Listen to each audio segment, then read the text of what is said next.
भाई साहब केहू के केतनो दिमाग हो जा, केतनो बुद्धि हो जा, केतनो अक्ल हो जा, लेकिन मजाल है पटीदारन से तेज हो जा।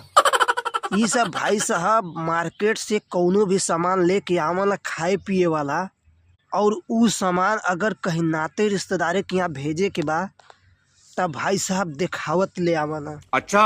और अगर वह सामान कहीं घरे यूज करे के बा, घरे खाए के बा, तब जानला कि भाई साहब पन्नी में भर के, बोरा में भर के तब लेके आवला।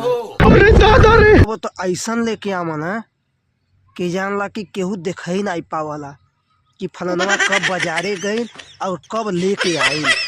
अगर बाई चांस केहू देख भी लेता तब जानला कि भाई साहब खाली पन्नी और बोरा लौकता, ओकरे अंदर का बा, का धइल बा, ई सब भाई साहब दूरबीन लगा कर अगर देखे तब